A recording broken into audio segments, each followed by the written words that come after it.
Hello दोस्तों, stories with साधना में आप सबका स्वागत है। मैं आपको सुना रही हूँ कलेक्टर साहिबा, जिसे लिखा है कैलाश मांजू जी ने। दोस्तों, आपको ये कलेक्टर साहिबा उपन्यास की सीरीज कैसी लग रही है कमेंट करके ज़रूर बताएं। चैनल पर नए हैं तो सब्सक्राइब करें और लाइक करें। इस भाग का नाम है इंटरव्यू। ये 8वां भाग है। मैं कुछ दिनों से ऑब्जर्व कर रहा था कि जब तक मैं लाइब्रेरी में पढ़ता था तब तक वह पढ़ती थी। मैं व्हाट्सएप और टेलीग्राम में डीपी चेंज करता तो उसी दिन वह भी डीपी चेंज कर देती। हाँ, वह अक्सर अपनी डीपी नहीं लगाती थी। मैं पिछले कुछ दिनों से यह भी गौर कर रहा था कि उसे सजना संवरना अच्छा लगने लगा था। वह देर रात तक पढ़ने की आदी थी और मैं ठीक इसके विपरीत, जल्दी सोने का। अब उन्होंने भी अपनी आदत जल्दी सोने की बना ली थी। मुझे ऐसा प्रतीत हुआ कि वह मुझे चाहने लगी थी। मैं तो पहले से ही जी जान से उन्हें चाहता था। जनवरी के पहले सप्ताह में दिल्ली विश्व पुस्तक मेले के कारण दिल्ली का माहौल किताबी हो चुका था और किताब पढ़ने के शौकीन होने के कारण मैं, एंजल, सुमित और लवगुरु एक दिन रविवार को सज धज कर प्रगति मैदान पहुंच गए। वैसे सजने धजने को तो क्या ही कहा जाए। यदि कुछ अपवादों को छोड़ दिया जाए तो एक यूपीएससी अभ्यर्थी सजने संवरने में ज्यादा वक्त नहीं लगाता। लोगों का हुजूम उमड़ पड़ा था। पाठक ज्यादा थे या लेखक या फिर प्रकाशक, पता करना थोड़ा मुश्किल हो रहा था। लोकार्पण के लिए किताबों को रंगीन कागज की पन्नियों में आहिस्ता से लपेटकर खूब सजे धजे भव्य प्लेटफॉर्म पर ले जाया जा रहा था, जहां अच्छे से किताब की मुंह दिखाई की रस्म अदा की जा रही थी। मंच पर शोभा बढ़ा रहे थे वक्ता और लेखक, जो पुस्तक और नए नवेले लेखक की शान में कसीदे पढ़ रहे थे। जो वक्ता अपनी वारी के इंतजार में थे, वे वक्ताओं को ध्यान से सुनने की बजाय चाय कॉफी पर ध्यान दे रहे थे। पुस्तक मेला सचमुच में केवल पुस्तकों का नहीं, लेखकों का भी मेला होता है। मैंने एक चीज यह भी नोटिस की कि पुस्तक मेले में किताबों की स्टॉलों से भी ज्यादा भीड़ पिज्जा बर्गर वाले स्टोर पर थी।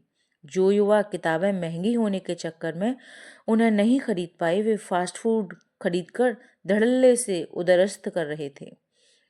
बुक स्टॉल वाले अपने काम में व्यस्त थे। वे जो पुस्तकें लोकार्पित हो गई थीं, उनका थोकार्पण कर रहे थे। मैंने दिल्ली दरबार उपन्यास खरीदा और एंजल के साथ प्रगति मैदान के बुक स्टॉल पर घूमने लगा। हम प्रभात पब्लिकेशन, पेंगुइन, हिंद युग्म जैसे प्रकाशकों के बुक स्टॉल पर जाकर किताबों के कुछ पन्ने पलटते और फिर चल देते। बुक स्टॉल वाले भी सोच रहे थे, यह बुक खरीदने आए हैं या केवल बुक के पन्ने पलटने। मैं, एंजल, सुमित और लवगुरु इसी तरह प्रगति मैदान के पुस्तक मेले में घूम रहे थे। एक बंगाली तांत्रिक बाबा सड़क के किनारे बैठे हुए थे। उनके पास छोटा सा टेप रिकॉर्डर था, जो कह रहा था, शादी में रुकावट, पति पत्नी में अनबन, मनचाहा प्यार, इन सब समस्याओं के साथ करियर में रुकावट, कारोबार में घाटा, गड़ा धन, हर समस्या का समाधान सिर्फ 2 घंटे में। मैं यूपीएससी प्री में पिछले 2 बार से लटक रहा हूँ बाबा जी।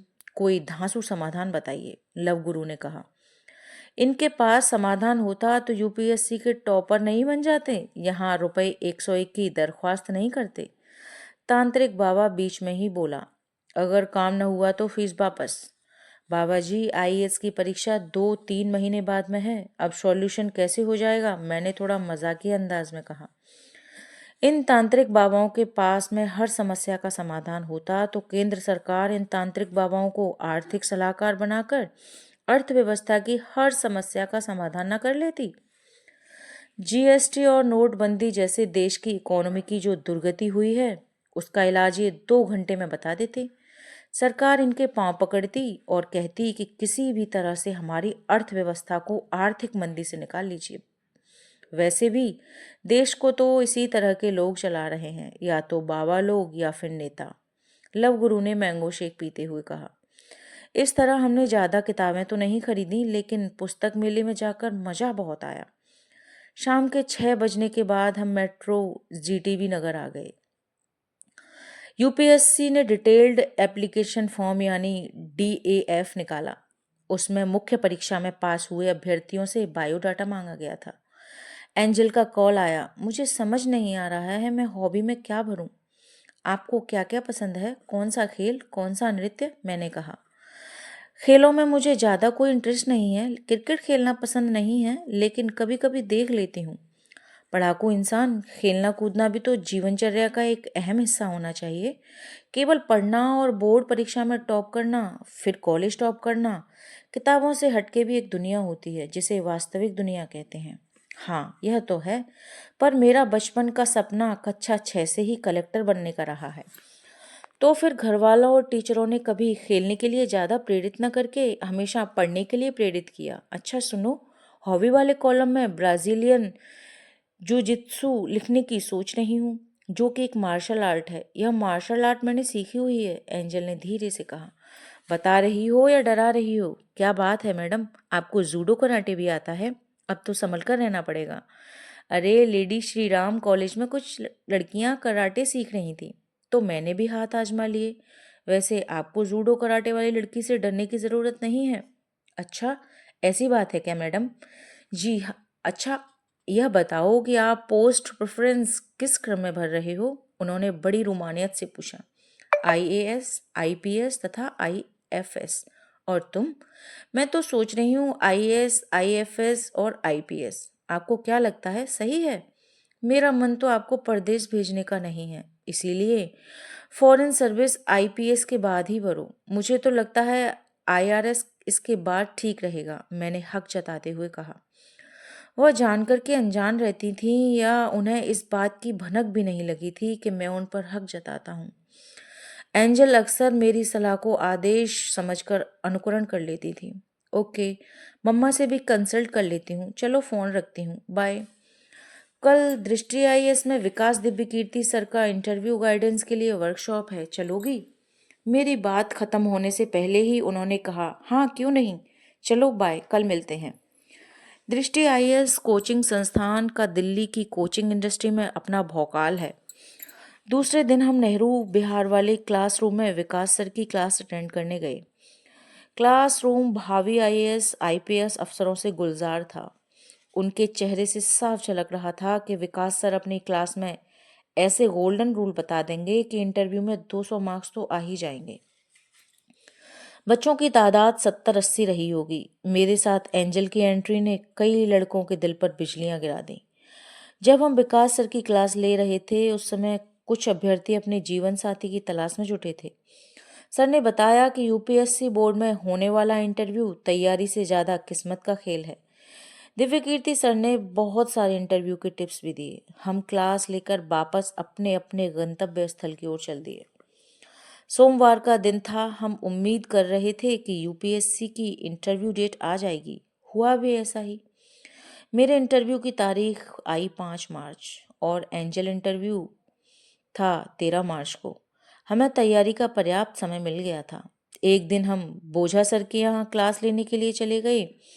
बोझा सर ने एंजल से एक सवाल किया, एक लड़का एक लड़की को पब्लिक प्लेस पर प्रपोज करता है तो यह आईपीएस की किस धारा के तहत अपराध में आ जाएगा? नहीं सर, आईपीसी की किसी भी धारा में प्रपोज करने को अपराध की श्रेणी में नहीं रखा गया है। अगर लड़की को प्रपोज करने पर थप्पड़ जड़ दे तो यह अपराध होगा। सर ने क्रॉस क्वेश्चन किया। हाँ सर, एंजल ने शर्माते हुए कहा। सर ने मजाकिया अंदाज में कहा, लड़कों, अब आप इस खूबसूरत बला को क्लास खत्म होने के बाद प्रपोज कर सकते हैं। क्लास के सभी बच्चे ठहाकर लगाकर हंसने लगे। गांव तथा छोटे शहर का कोई लड़का न केवल बड़े से बड़ा सपना देख सकता है, बल्कि उसे साकार भी कर सकता है। हाँ, मेट्रो शहर में बच्चे पले बड़े बच्चे की तुलना में उन्हें थोड़ा ज़्यादा संघर्ष करना पड़ सकता है। कठिनाइयाँ उनके सपने को कठिन बनाने की कोशिश कर सकती हैं। सपने को सच बनाने में थोड़ा ज़्यादा समय लग सकता है, लेकिन किसी बंदे में गजब का उत्साह हो तथा सपनों में हौसला हो तो हौसले की उड़ान से मंजिल को पाया जा सकता है। अगर आपको कुछ लोग यह कहें कि यह काम तुम नहीं कर सकते, तो उन्हें तुरंत जवाब ना दें, लेकिन मेहनत इतनी कड़ी शुरू कर दें कि बड़े बड़े दिग्गजों की आप पर की गई भविष्यवाणी गलत सिद्ध हो जाए। लोग यह कहें कि आप आईएएस नहीं बन सकते, तो उनके सामने अपना संक्षिप्त उत्तर होगा, बन के दिखाना। बोझा सर ने मोटिवेशनल स्पीच देते हुए कहा।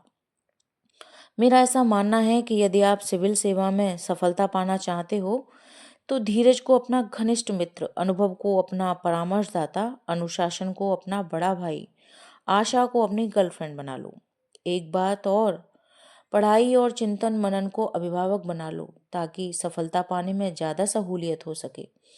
अच्छी आदतों के देवता बन जाइए। हर रोज गुणवत्ता युक्त 8 से 10 घंटा पढ़ाई कीजिए ही कीजिए और बाकी ऊपर वाले के जिम्मे छोड़ दीजिए। उस दिन बोझा सर का लेक्चर, इंटरव्यू, क्लास कम और मोटिवेशनल सेशन ज़्यादा लग रहा था। हमने 3 घंटे तक ज्यों त्यों करके बोझा सर का बोझ झेला। फिर जब क्लास खत्म हो गई तो हम सभी बच्चों ने राहत की सांस ली। वे दिन भी आ गए जब मेरा और एंजल का बारी बारी से इंटरव्यू हो गया। ना तो मैं ना ही एंजल इंटरव्यू से संतुष्ट थी। फाइनल लिस्ट में मैं 11 नंबर से रह गया और वह 8 नंबर से।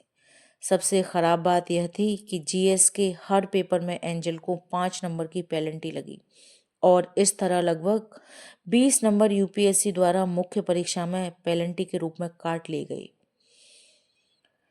जब फाइनल लिस्ट में मेरा नाम नहीं आया तो मैं 2-3 दिन तक खाना नहीं खा पा रहा था और ना ही मेरा किसी से बात करने का मन कर रहा था। एंजल का भी यही हाल था।